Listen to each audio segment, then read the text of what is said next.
बिस्मिल्लाहिर्रहमानिर्रहीम।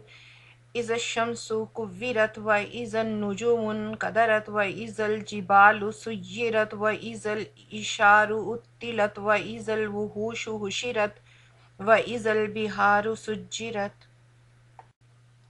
जब सूरज लपेट लिया जाएगा और तारे बेनूर होकर बिखर जाएंगे, और जब पहाड़ चलाए जाएंगे, और जब हमला ऊंटनियां अपने हाल पर छोड़ दी जाएंगी, और जब जंगली जानवर समेट कर इकट्ठे कर दिए जाएंगे, और जब समंदर भड़का दिए जाएंगे। अरबी ज़ुबान में तकवीर के मानी लपेटने की, यानी रोशनी जो सूरज से निकलकर सारे निज़ाम शमसी में फैलती है। क़यामत के दिन इस फैली हुई रोशनी को लपेट लिया जाएगा, यानी रोशनी का फैलना बंद हो जाएगा, और तारों को जिस बंदिश ने अपने मदार में बांध रखा है वो खुल जाएगी, और सब तारे और सितारे कायनात में मुंतशिर हो जाएंगे और तारीक हो जाएंगे। ज़मीन की कश्श सकल यानी पावर ऑफ ग्रेविटी भी ख़त्म हो जाएगी, तो पहाड़ ज़मीन पर चलने लगेंगे जैसे आसमान पर बादल चलते हैं। हमला ऊँटनी उनके लिए बेहद कीमती थी। जब वो बच्चा पैदा करने के नज़दीक हो, यानी इंसान अपनी कीमती से कीमती चीज़ को भी भूल जाएगा और उससे गाफिल हो जाएगा, उसे कुछ होश नहीं रहेगा। वो इतनी सख्त और मुश्किल घड़ी होगी। दुनिया में जब मुसीबत का वक्त आता है तो सब जानवर एक जगह इकट्ठा हो जाते हैं। उस दिन भी जानवर खौफ के मारे जंगल से निकलकर मैदान में इकट्ठा हो जाएंगे। समंदर में आग का भड़क उठना बज़ाहिर इस बात हमें ये अजीब मालूम होती है, लेकिन हम पानी की हकीकत पर गौर करें तो ये सरासर अल्लाह का मौजज़ा है कि उसने दो ऐसी गैसों को बाहम मिलाया कि एक आग भड़काने वाली और दूसरी खुद भड़क उठने वाली है। इससे पानी जैसा मादा पैदा फरमाया जो आग को बुझा भी सकता है, और अगर अलग होकर अपनी बुनियादी खासियत यानी ऑक्सीजन और हाइड्रोजन पर आ जाए तो आग लगा भी सकता है। वइज़न नफूसु ज़ुव्विजत वइज़ल मऊदतु सुइलत बिअय्यि ज़ंबिन कुतिलत वइज़स्सुहुफु नुशिरत वइज़स्समाउ कुशितत वइज़ल जहीमु सुइरत वइज़ल जन्नतु उज़लिफत अमिलत नफ्सुम मा अहज़रत। और जब जाने जिस्मों से जोड़ दी जाएंगी, और जब जिंदा गाड़ी हुई लड़की से पूछा जाएगा कि वो किस कसूर में मारी गई, और जब नामाए आमाल खोल दिए जाएंगे और आसमान का पर्दा हटा दिया जाएगा, और जब जहन्नम दहका कर सामने ले आई जाएगी और जन्नत करीब ले आई जाएगी, इस वक्त हर शख्स को मालूम हो जाएगा कि वो क्या लेकर आया है। यहाँ से क़यामत का दूसरा मरहला यानी इन सब इंसानों को जिस्मों के साथ दोबारा जिंदा किया जाएगा।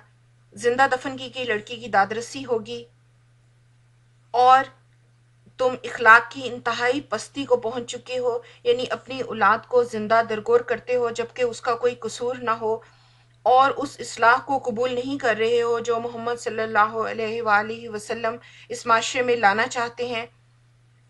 बुखारी और मुस्लिम की सही हदीस है, जो शख्स लड़कियों की आजमाइश में डाला गया और उसने उनसे नेक सलूक किया, वो उसके लिए जहन्नम की आग से बचाव का जरिया बनेंगी।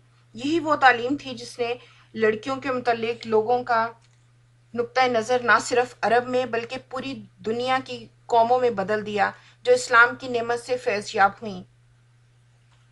And when the pages are made public, और जब सबके नामाए अमाल खोलकर सबके सामने रख दिए जाएंगे, इट मीन कि हर शख्स दूसरे के नामाए अमाल को देख सकेगा और कोई अपनी किसी बात को छुपा नहीं पाएगा।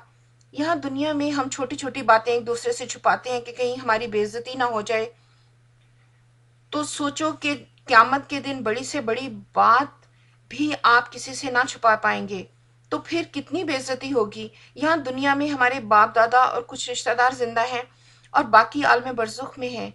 वो सब के सब क़यामत के दिन जिंदा होंगे और सबके सामने रुसवाई होगी, इसलिए उस बड़ी रुसवाई से बचने की कोशिश करनी चाहिए।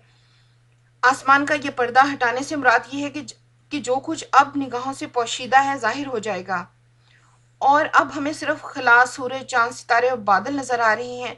फिर खुदा की खुदाई असल हकीकत के साथ बेपर्दा होकर हमारे सामने होगी। मैदान हशर में जहन्नम की आग भी सबको नजर आ रही होगी और जन्नत की सारी नेमतें भी, ताकि बद ये जान सकें कि किस चीज से वो महरूम किए जा रहे हैं اور نیک کہ وہ کس چیز سے بچ کر کن نعمتوں میں جانے والے ہیں۔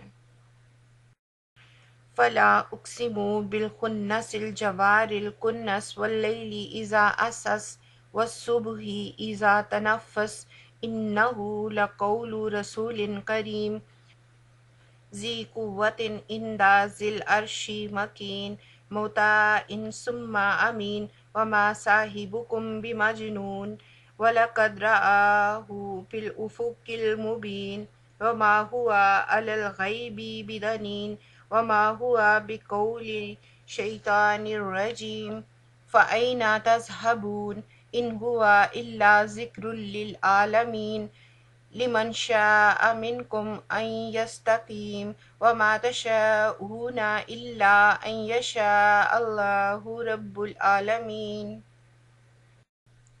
نہیں، بس میں قسم کھاتا ہوں پلٹنے اور چھپ جانے والے تاروں کی، اور رات کی جب کہ وہ رخصت ہوئی، اور صبح کی جب کہ وہ نمودار ہوئی۔ بے شک یہ فرشتہ عالی مقام کی زبان کا پیغام ہے جو بڑی توانائی رکھتا ہے، عرش والے کے ہاں بلند مرتبہ ہے، وہاں اس کا حکم مانا جاتا ہے، وہ با اعتماد ہے، اور اہل مکہ تمہارے رفیق مجنون نہیں ہیں۔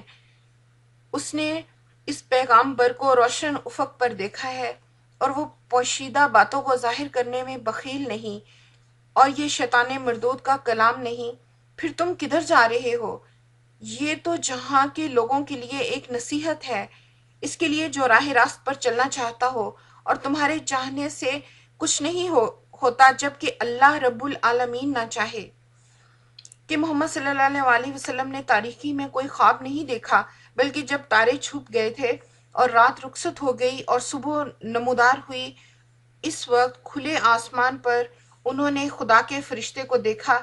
اس لیے جو کچھ وہ بیان کر رہے ہیں وہ آنکھوں دیکھے اور پورے ہوش و گوش کے ساتھ دن کی روشنی میں دیکھا۔ مسلم، ترمذی اور مسند احمد میں حضرت عبداللہ بن مسعود سے روایت ہے کہ رسول اللہ صلی اللہ علیہ وآلہ وسلم نے جبرائیل کو اس شان میں دیکھا کہ ان کے 600 پر تھے۔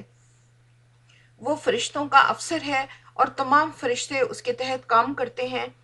تمہارا یہ خیال غلط ہے کہ کوئی شیطان آ کر محمد صلی اللہ علیہ وآلہ وسلم کے کانوں میں یہ بات پھونک دیتا ہے۔ شیطان ایسا کیوں کر سکتا ہے کہ انسان کو شرک اور بت پرستی سے ہٹا کر خدا پرستی اور توحید کی تعلیم دے، جاہلانہ رسموں، ظلم اور بد کرداری سے منع کر کے پاکیزہ زندگی، عدل، تقوی اور اخلاق فاضلہ کی طرف رہنمائی کرے۔